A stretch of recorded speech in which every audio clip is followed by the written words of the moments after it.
Bismillahirrahmanirrahim. Assalamualaikum warahmatullahi wabarakatuh.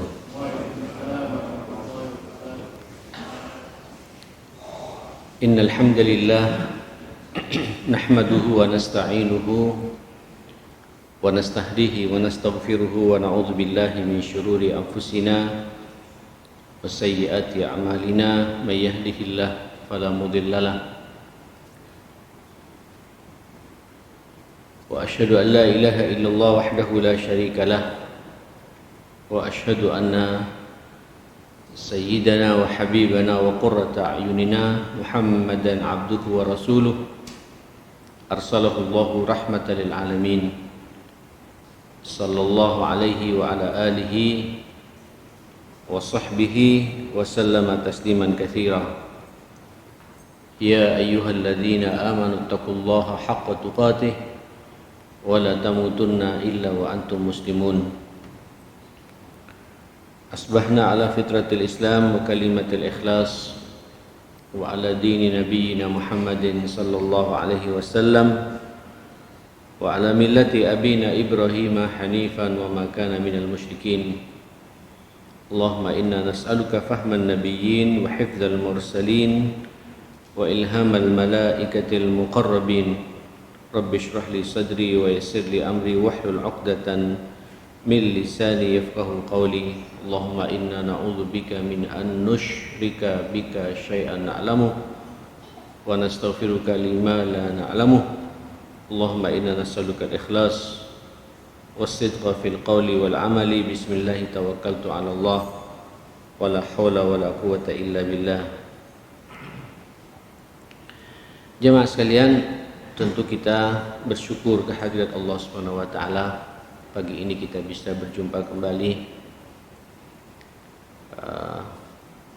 Salat subuh berjamaah sudah kita laksanakan. Insyaallah juga sebelumnya 2 rakaat sebelum subuh juga sudah kita laksanakan. Mudah-mudahan semua itu diterima oleh Allah Subhanahu wa taala. Ini juga menunjukkan iltizam kita, komitmen kita sebagai seorang muslim untuk merespon perintah Allah yang sangat mulia seperti ini. Perlu kita sadari, tidak semua muslim bisa merasakan nikmat ini. Bahkan tidak semua mukmin juga diberi karunia oleh Allah merasakan nikmat yang kita rasakan pagi hari ini. Banyak orang mukmin tapi Allah memberikan ujian, sakit, atau apalagi sekarang juga libur nasional ulang, sehingga tidak bisa lagi merasakan nikmatnya duduk di kita seperti ini. Pahala bagi mereka tetap didapat kalau terbiasa dalam suasana seperti ini, tapi bagaimanapun pula beda rasanya memang jamaah sekalian dengan yang kita rasakan di pagi yang sangat mulia ini.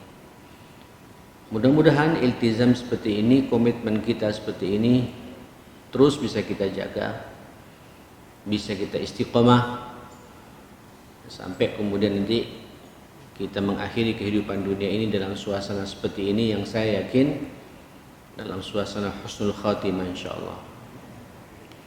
Amin Allahumma amin. Nah, kalau kita berbicara din, bicara agama, memang Allah menuntut kepada kita untuk iltizam. Di mana Allah Subhanahu wa taala mengatakan, ya ayyuhalladzina amanu udkhulu fis silmi kaffah. Wahai orang-orang yang beriman, masuklah kalian dalam Islam ini. Artinya di saat kita berislam ini tidak boleh setengah-setengah, ya kafah, harus secara menyeluruh. Islam itu na'am kita pegang utuh, erat, sebagaimana apa yang kita rasakan saat ini hablum minallahnya ini. Dalam Islam Allah menyuruh kita beribadah, taat, merespon semua perintahnya. Naam. Tapi juga di dalam Islam itu juga ada larangan-larangan, manhiyat, mungkarat yang wajib juga bagi kita untuk menjauhinya. Di dalam Islam juga ada masalah akidah, tauhid, iman. Tidak boleh ada sedikit pun di antara kita yang menyerempet masalah-masalah syirkiyat, syirik, menyekutukan Allah Subhanahu wa taala. Di dalam Islam juga tidak hanya akidah dan ibadah, tapi juga ada akhlak. Monggo dievaluasi bagaimana kita udah bahas ya di pertemuan yang lalu tentang sulukiyat kita, langkah-langkah kita, suluk kita, kerja-kerja kita, muamalah kita secara sosial satu sama lain. Allah juga mengatur, Islam juga mengatur bagaimana suluk kita, akhlak kita terhadap pribadi kita, akhlak kita terhadap keluarga kita. Bicara keluarga, bagaimana akhlak kita dengan orang tua kita. Bicara keluarga, bagaimana akhlak kita terhadap istri kita. Bicara keluarga, bagaimana pula akhlak kita terhadap putra putri kita, anak-anak kita. Akhlak kita terhadap, termasuk juga akhlak kita terhadap pembantu kita, ya. Terus kita kembangkan akhlak ini, akhlak dengan tetangga. Nah, sebenarnya apa yang kita bahas ini juga bicara masalah akhlak, sulukiyat, qalbiyah ya, akhlak hati kita. Ini Islam, ya. Ini komitmen kita, komitmen dalam berakidah, komitmen dalam beribadah, komitmen dalam akhlak untuk dikaitkan dengan apa yang diperintahkan oleh Allah dan Rasulnya kepada kita. Makanya para ulama-ulama fikih itu, kalau antum lihat fikih itu Pak, Ibu, tidak hanya fikih salat ya, tidak hanya fikih peribadatan, tidak hanya fikih puasa, tidak hanya fikih haji dan fikih zakat, ada fikih-fikih muamalat, ya, fikih munakahat, fikih al-bai'. Bahkan dalam kitab fikih itu ada namanya babul buyu', bab jual beli. Itu bagaimana transaksi jual beli kita itu harus komitmen pula dengan nilai-nilai agama ini, Islam ini. Dan begitu seterusnya jemaah sekalian ya. Nah, sebenarnya kalau kita mau panjangkan lagi sampai kita berbangsa dan bernegara, mengatur negara ini. Jadi kalau ada mengatakan Islam tidak punya konsep yang jelas tentang bernegara, saya khawatir ya akhi. Karena Allah sudah mengatakan, ya ayyuhalladzina amanu udkhulu fis silmi kafah. Masuklah kalian dalam Islam secara menyeluruh. Islam itu menyentuh bagaimana ngurus negara, ya, ngurus pemerintahan.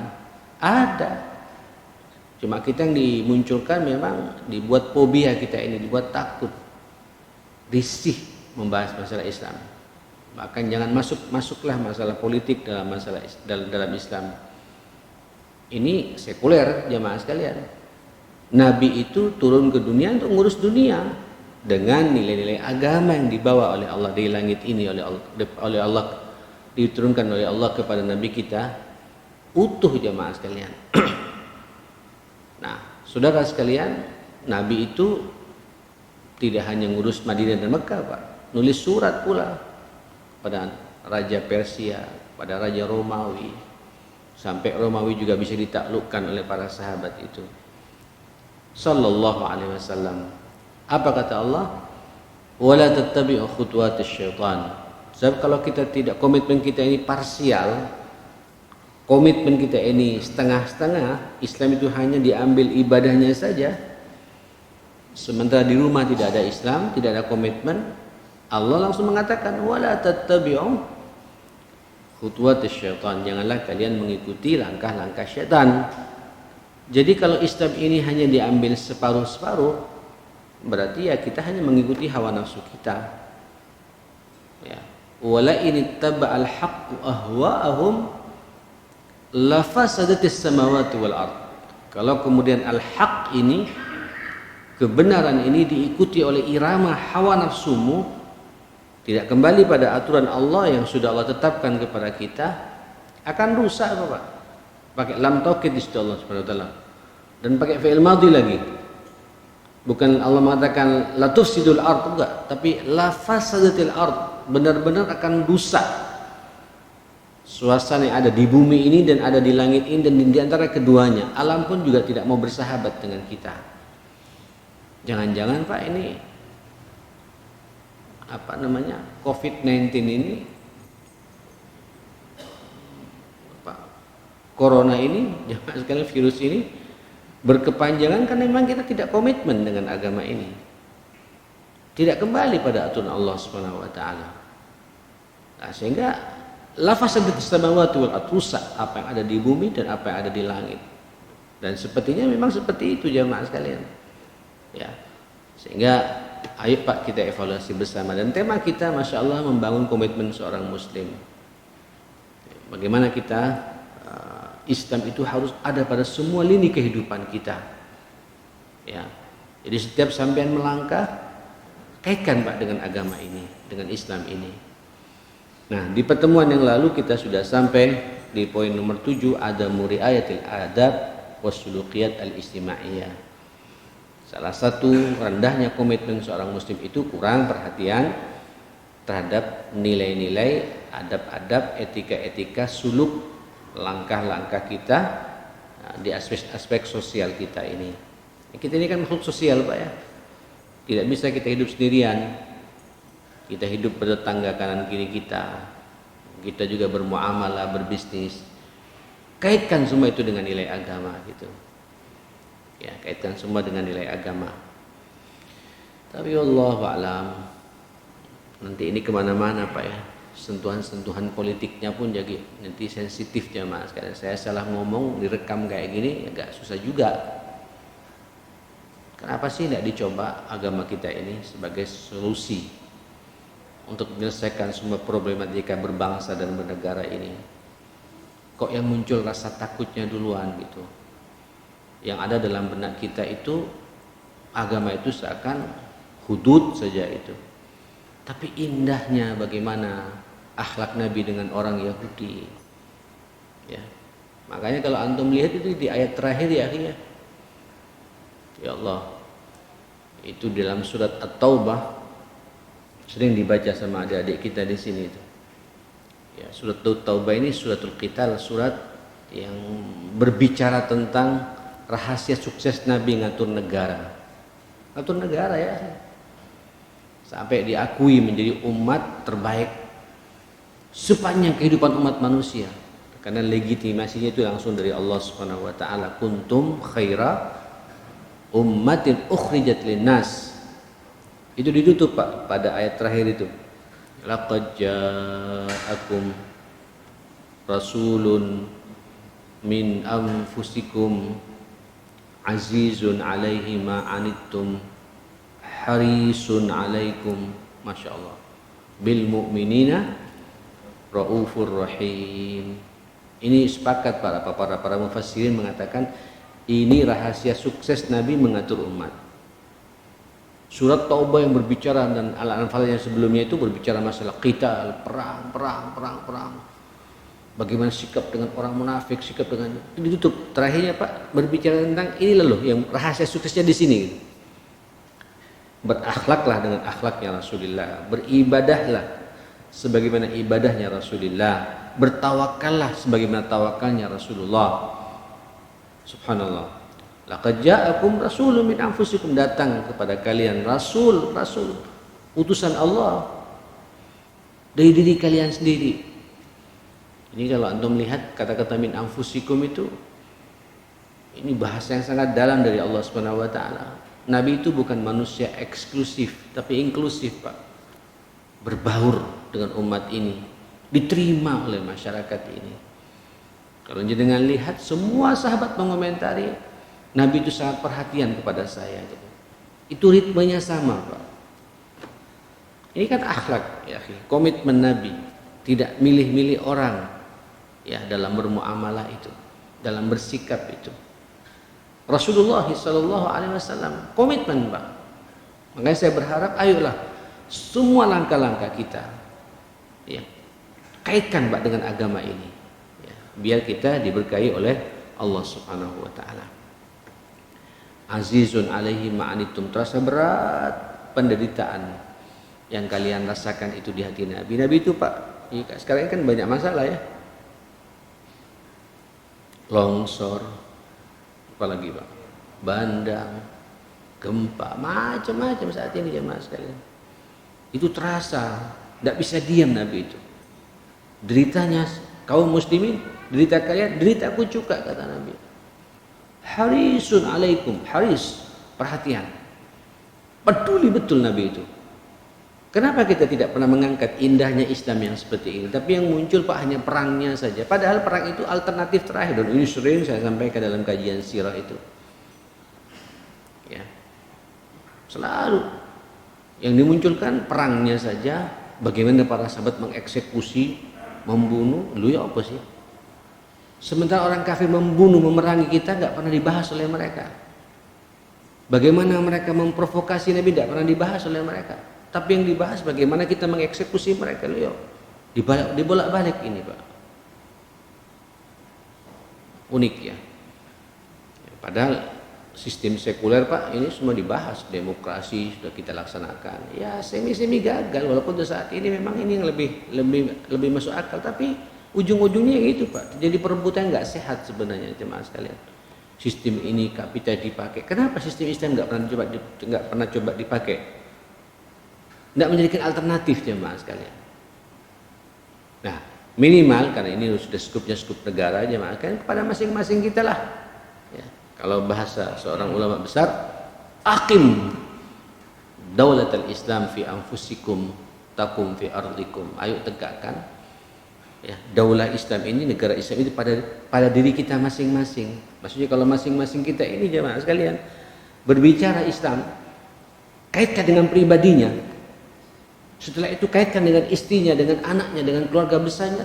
Takum fi ardikum, otomatis akan tegak di bumi kamu itu. Ya, sambil dulu kita benahi, Pak, nasihat terus kita berikan kepada suasana yang kita rasakan saat ini. Ya, saya tidak pesimis ya, akhi. Ini agama miliknya Allah. Ya, ini agama bukan milik kita. Agama ini milik Allah. Dan Allah akan terus menjaga Islam ini.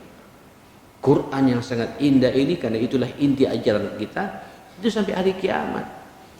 Cuma memang penjagaan Allah tidak kun fayakun ya. Dibutuhkan orang-orang yang komitmen pembahasan kita ini, Pak. Yang komitmen dengan agama ini. Mudah-mudahan kita dipilih oleh Allah, termasuk orang yang dipilih oleh Allah, diperhatikan, dipercaya oleh Allah Subhanahu wa taala. Kita masuk dalam sawadul a'zam ini. Nah, ikhwatul iman jamaah sekalian, monggo ya, suluk-suluk kita kaitkan semua dengan agama ini. Saya ingin melanjutkan yang ke-8, adamut tadhiyah sawa'un bin nafsi au bil mali au bihima ma'an. Ini juga karena kurangnya banyak pengorbanan. Kurang tadhiyah. Apa tadhiyah? Pengorbanan ya. Ya, korban, mengorbankan pribadi kita untuk agama ini. Au bil mal, juga kurang pengorbanan dalam masalah harta. Au bihima ma'an, atau dua-duanya. Saya ingin nanya, Pak ya, ingin nanya. Mohon maaf sekali lagi, mohon maaf. Termasuk buat saya pribadi jamaah sekalian. Kemarin saya ngobrol-ngobrol dengan Ustaz Muzaffar itu. Tahu diri lah, Pak, Ustaz ini. Ya Allah Ustaz, kita ini sudah 57 tahun. Antum 58 tahun. Udah ada Ustaz Agung juga ya. Ustaz Agung itu 62 tahun sekarang. Terus apa yang sudah kita berikan secara pribadi ini, Pak, buat agama ini? Apa yang sudah kita tunjukkan, yang sudah kita tadhiyahkan, kita korbankan buat agama ini? Imam Syafi'i ya, lebih tua saya loh, Pak. Dokter Talib, Masya Allah. Imam Syafi'i itu lebih tua saya. Umurnya itu Imam Syafi'i meninggal dunia 54 tahun ya. Saya keempat. Imam Syafi'i itu umurnya 54 tahun. Tapi kita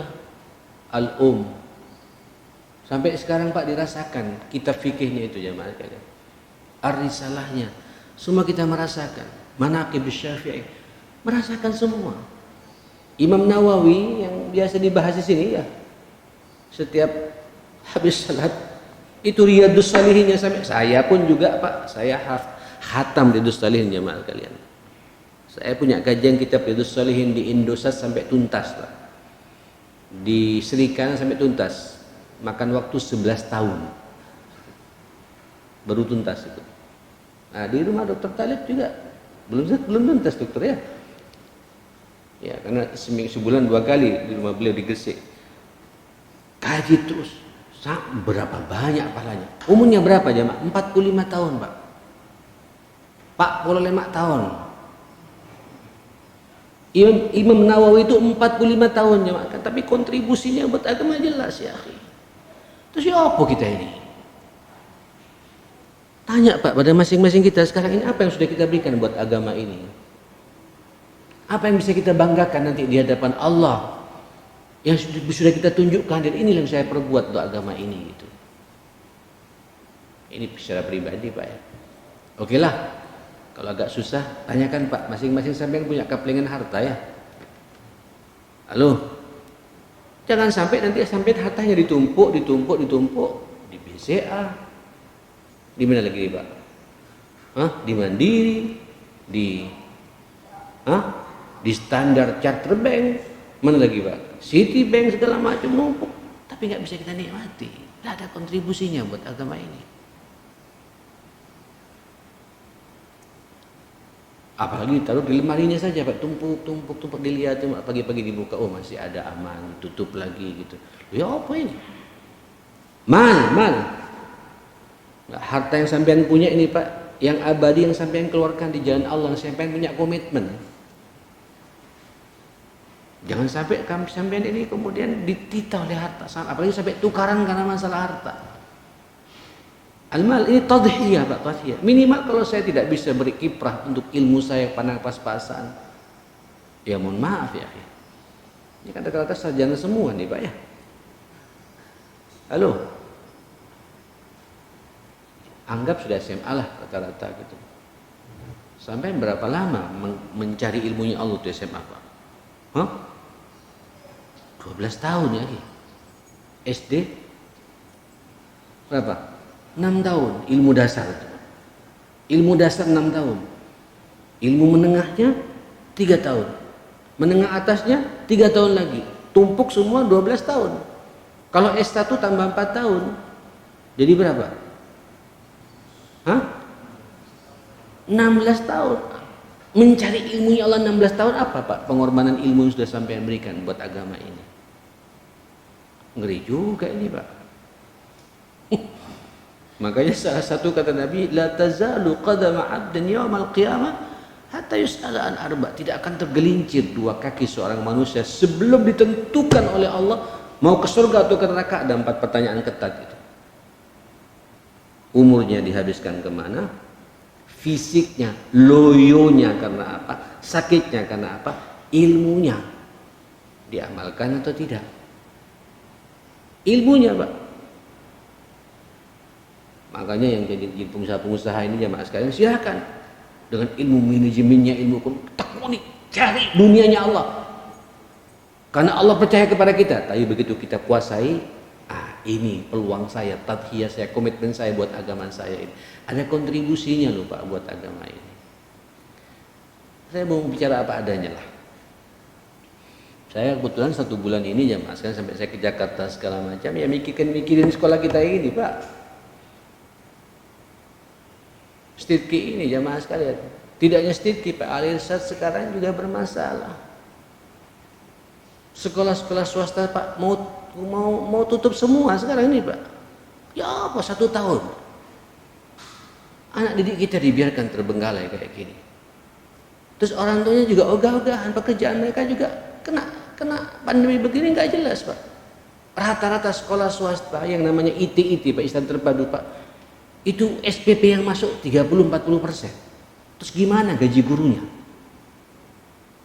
Halo? Apakah dosa kita membiarkan begitu jemaah sekalian? Saya sekarang Pak dengan teman-teman para pengurus Al-Irsad lagi mikir ya apa guru-guru mereka itu. Gaji mereka ya apa ini?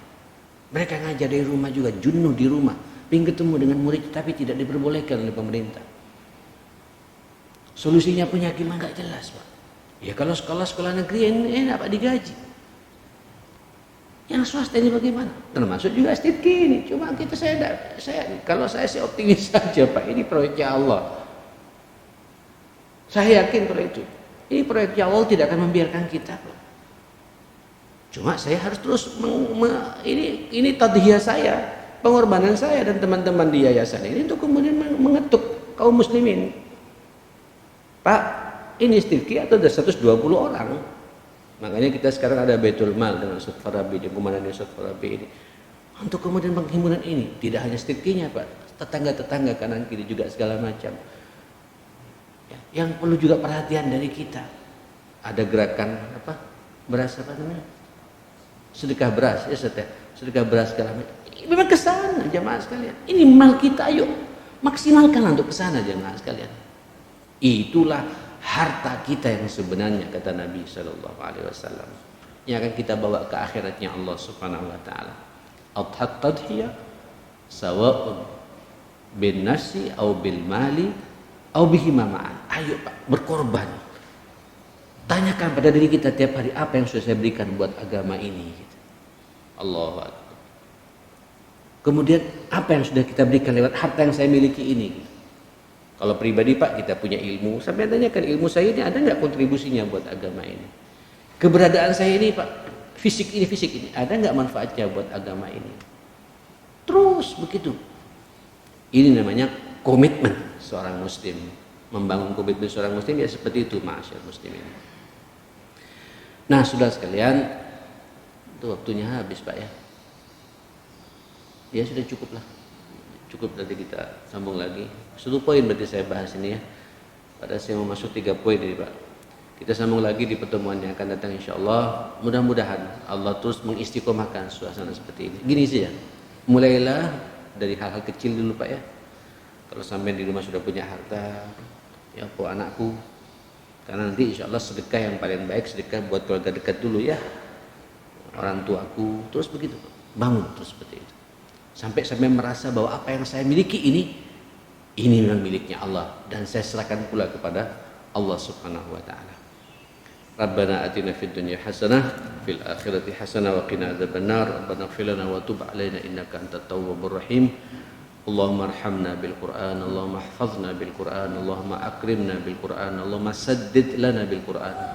Ya hayy ya qayyum bi rahmatika nastaghits. Allahumma inna na'udzubika min jahdil bala' ودرك الشقاء وسوء القضاء وشماتة الأعداء برحمتك يا أكرم الأكرمين صلى الله على سيدنا محمد وآله وصحبه وسلم الحمد لله رب العالمين.